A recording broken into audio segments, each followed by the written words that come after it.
అదే RTV app వార్తల్ని క్షణాల్లో చదివే అవకాశం ఉంటుంది. ఒక న్యూస్ పేపర్, ఒక టెలివిజన్ ఛానల్ మీ చేతుల్లో ఎప్పుడూ ఉంటాయి. బ్రతుకు తెరువు కోసం పశ్చిమ గోదావరి జిల్లా మంచిలి నుంచి మస్కట్ వెళ్ళింది పద్మ. కానీ అక్కడ పని లేక తమ స్వగ్రామానికి మంచిలి వచ్చేద్దాం అనుకునే లోపు అక్కడ ఏజెంట్ మాత్రం దాదాపు డబ్బులు కడితేనే కానీ తమ స్వగ్రామం పంపనన్నారు. చేసేదేమీ లేక ఈ గ్రామం నుంచే తన భర్త దాదాపు 2 లక్షలకు పైగా అక్కడ డబ్బు కట్టి తమ స్వదేశానికి రప్పించారు. అయితే తాను వస్తూ గుండెపోటుతో మరణించింది. ప్రస్తుతం ఇదే విషయం మనతో మాట్లాడడానికి పద్మ భర్త ఉన్నారు. ఏం జరిగింది? మీ భార్య ఎప్పుడు వెళ్ళింది? అసలు ఏం జరిగింది? ఇదే నెలలో ఇదే తారీఖున వెళ్ళిందండి. ఇదే నెలలో ఇదే తారీఖున వెళ్ళింది మస్కట్ మామూలుగా తీసుకెళ్ళిన తర్వాత అరాబై వాళ్ళ ఇంట్లో 7 నెలల దాకా చేసింది పని. ఆ తర్వాత ఆఫీస్కి జాయిన్ చేస్తే ఆఫీస్ నుంచి వాళ్ళు నాకు ఒత్తిడి చేస్తూ ఉండేవారు. డబ్బులు కడితేనే కానీ మీ ఆవిడని పంపం, 2,50,000 కట్టాలి అని. అంటే నేను అంత ఎందుకు కట్టాలి మేడం అంటే, కట్టకపోతే పంపనంటే నేను చచ్చేసేడి మామూలుగాను 2,10,000 క్యాష్ మామూలుగా కట్టానండి. 2,10,000 తీసుకుని మనిషి శవాన్ని నాకు అప్పగించిందండి. 30వ తారీఖున టికెట్ ఓకే అన్నదని మేము 30వ తారీఖు కోసం చూస్తుంటే 24నే టికెట్ తీసి పంపించింది. ఆ విజయవాడ మాకు ఇంప్రవేషన్ లేదు. విజయవాడ బస్ స్టాండ్లో చనిపోతే ఆ డిపో వాళ్ళు ఫోన్ చేసి మాకు పలానా వ్యక్తి మస్కట్ నుంచి వచ్చి హఠాత్ మరణం అయిపోయింది ఇక్కడ అని మాకు ఫోన్ చేస్తే మేము ఎంతో బాధపడి మేము అక్కడికి విజయవాడ వెళ్ళినడికి బస్ స్టాండ్లో ఎస్ఐ గారు వీళ్ళందరూ ఆ బాడీని హ్యాండ్ ఓవర్ చేసుకుని గవర్నమెంట్ హాస్పిటల్కి తరలించారు. దానికి వారు ఇలాగ మనసుకు గురయ్యి హార్ట్ ప్రాబ్లం మామూలుగా వచ్చి చనిపోయిందని పోస్ట్ మార్టంలో చెప్పారు. ఆవిడ డబ్బులు కడితేనే కానీ కట్టించుకున్నా కూడా 1 నెలగా అక్కడ పెట్టి కూర్చుందండి. అది బాధ. మనిషి శవాన్ని అప్పగించింది. నేను డబ్బులు పోతే పోయింది అని అనుకుంటానికి ఇటు మనిషి లేదు, అటు నాకు డబ్బులు లేవు. అంటే పంపిణీ ఏజెంట్ ఇక్కడ ఏజెంటనా? మామూలు ఆవిడ విజయవాడ ఏజెంట్ అండి. వాళ్ళిద్దరు అప్పాజెల్లుళ్ళు. ఇద్దరు విజయవాడ ఆవిడ పేరేమో రాణి అండి. మస్కట్లో ఉన్న పేరేమో శాంతి మేడం అండి.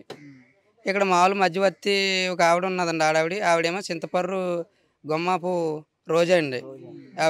ఆవిడ ద్వారాగానే మేము ముగ్గురు కలెక్ట్ అయ్యి మనిషిని పంపించారండి కడకి పంపించిన తర్వాత ఇలా చేస్తుంటే డబ్బులు కట్టాలని నేను ఎన్నోసార్లు చెప్పాను. ఆవిడకి ఇంత డబ్బు కట్టాలంటున్నారు ఏంటంటే నేను మాట్లాడతాను అని అన్నారు. కానీ శివరావు గారికి ఎవరి మాట అనుకోకుండా డబ్బులు కట్టించుకున్నదండి. డబ్బులు కట్టించుకుని మా భార్యని శవం కింద నాకు అప్పగించింది. అదండి. 2 పిల్లలు. నేను పనికి వెళ్ళకపోతే డొక్కాని పరిస్థితి నాది. నేను అప్పు చేసి 2,10,000 ఆవిడకి క్యాష్ రూపంగా నేను ఏజెంట్లు ఏమైనా స్పందించారా? ఏజెంట్లు సమాధానం ఏం చెప్పలేదండి. విజయవాడ చచ్చిపోతే విజయవాడ ఏజెంట్ అండి ఆవిడ. విజయవాడలో చచ్చిపోయిందండి ఆల్రెడీ.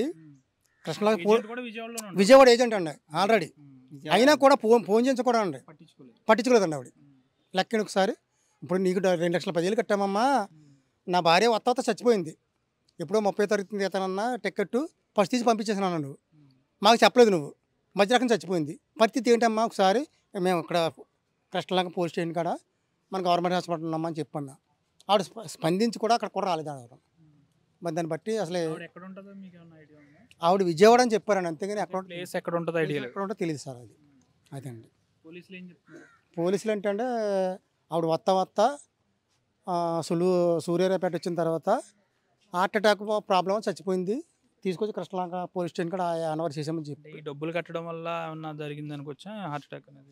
అలా కదా సార్. ఇప్పుడు డబ్బులు కట్టడం వల్ల కదండి. ఇప్పుడు డబ్బులు ముందర కట్టేదాం. ఆవిడ ఏమందంటే నీ భార్య ఉంది పలానా దిక్కుని 3 నెలలు బట్టి ఆఫీసులో పెట్టుకుందండి ఆవిడ. 3 నెలలు బట్టి డబ్బులు కట్టమని ఛార్జీలు పెడుతుంది. ఇప్పుడు మనం డబ్బులు కట్టాలి, 2,10,000 కట్టాలి. ఆవిడ దగ్గర ఉందండి. 3 నెలలు బట్టి ఆఫీసులో ఉంది ఆవిడ, ఏజెంట్ దగ్గర ఉందండి. డబ్బులు కట్టమని ఛార్జీలు పెడుతుంది. ఇలా డబ్బులు కట్ట మేము సమకూర్చుకుని కట్టేదానికి మాకు ప్రాసెస్ టైం అయిందండి. 3 నెలలు బట్టి ఆవిడకి పిల్లలు ట్యాబ్లెట్లు లేవండి, ఏమీ లేవండి. అసలు ఏమని ఇచ్చాక మాకు అక్కడే అనారోగ్యానికి గురైంది. అక్కడ అనారోగ్య గురైపోతామంటే ఫస్ట్ స్టార్టింగ్ వెళ్ళినప్పుడు బాగానే ఉందండి. అక్కడ మెడికల్ అన్న ఫిట్ అంతా బాగానే వచ్చిందండి. అక్కడ 3 నెలలు ఉన్నది కదా తన దగ్గర. అక్కడ ఏమైనా హెల్త్ ప్రాబ్లం వచ్చింది. వచ్చి ఎమ్మెల్యే పంపించేసిందండి వాడు. లక్కీని ఒకసారి మళ్ళీ పంపించకూడదు కంటే పంపించినప్పుడు మాకు కనీసం భర్తగానే ఫోన్ చేయాలి కదండి. పోనీ మీ అమ్మాయికి ఎక్కిచ్చేస్తున్నాను ఫోన్ చేయాలి కదండి. డబ్బులు కట్టే వరకు కూడా ఆఫ్ చేసుకునండి. డబ్బులు కట్టిన తర్వాత పంపించేసిందండి లక్కీ. అదండి. ఏం డిమాండ్ చేస్తున్నారు మీరు? ఏం డిమాండ్ కాదండి. మాకు 2 పిల్లలండి. నేను కష్టపడి నేను అప్పు చేసి నేను డబ్బులు వాళ్ళకి కట్టాను. 2,50,000 2,10,000 కట్టాను. మనిషి రాలేదు, నా డబ్బులు పోనీ. అది మనిషిని ఇవ్వకోకుండా శవాన్ని ఇచ్చింది నాకు. ఆ డబ్బులన్నా ఇస్తే నేను అప్పులు తీర్చుకుంటాను. అదండి, దానికోసమే నేను డిమాండ్. నా భార్య లాంటి వాళ్ళు 3 మంది ఉన్నారండి ఆఫీసులో. అక్కడ వాళ్ళు అలాగే నరకం చూస్తున్నారండి. చాలా మంది ఉన్నారండి ఆఫీసులో, నరకం చూస్తున్నారండి. అక్కడ 3 నెలలు ఉన్నప్పుడు మీ భార్య మీతో మాట్లాడేదా? చాలా ఇబ్బంది పడుతున్నాను ఏమన్నా? ఇబ్బంది పడి భోజనం పెడుతున్నారంటే భోజనం వాళ్ళు పెట్టినప్పుడే తినాలి తప్ప మన ఇష్టాచారంగా తింటాక ఉండదు. రేత్రి 12ంటికి 1 గంటకి పెడుతుంది. ఆవిడ వండితేనే ఆవిడ వండి పెడితేనే తప్ప మేము ఎవరు వండుకుంటాకి కుదరదని ఇది. అలాగే చేసి మమ్మల్ని ఇబ్బంది పెట్టింది. నాకు హెల్త్ ప్రాబ్లం ఎలాగ అయిపోయింది అని అక్కడే ఉండగానే దగ్గుతూ ఆవేశంతో గుండెలు ఎగరబడి అక్కడే చనిపోద్దేమో అని అనుకునే స్థితిలోకి వచ్చేసిందండి ఆవిడ. అన్నప్పుడు నేను కంగారు పడి నేను డబ్బులు కట్టాను. 4 చేతి డబ్బులు కట్టాను. 2,10,000 క్యాష్ కట్టానండి నేను. మనిషిని శవాన్ని అప్పగించిందండి నాకు ఇంప్రవేషన్ చెప్పలేదండి. అది నేను మామూలుగా అయితే 30వ తారీఖున వస్తున్నానని చెప్పింది తప్ప పలానా రోజున టికెట్ ఓకే అయింది అన్నది. 24నే పంపించింది. ఆ 24ని పంపించినప్పుడు ఎమర్జెన్సీ టికెట్ నేను తీస్తున్నాను, అమ్మాయికి ఒంట్లో బాగాలేదు, హెల్త్ ప్రాబ్లంగా ఉంది, వెంటనే నువ్వు రిసీవ్ చేసిన హాస్పిటల్ తీసుకెళ్ళిపో మీ ఆవిడని చెప్పలేదు. నాకు చెప్పుంటే నేను హైదరాబాద్ వెళ్దును, కానీ నాకు తెలియదు. కానీ విజయవాడ బస్ స్టాండింగ్లోంచి ఫోన్ వచ్చింది. ఇద్దరు బస్ స్టాండింగ్ నుంచి ఫోన్ వస్తే వారు ఫోన్ చేసి ఇలాగా మీ ఆవిడ చచ్చిపోయింది ఇక్కడ అంటే, అప్పుడు ఎందుకు వస్తుందండి అంటే, కాదు ఇదిగో పలానా మనిషి పలానా నుంచి మస్కట్ నుంచి వచ్చింది బస్కి అని చెప్పారండి. ఆ టికెట్లు, ఆ బస్ టికెట్లు ఇవన్నీ మాకు చూపించారు.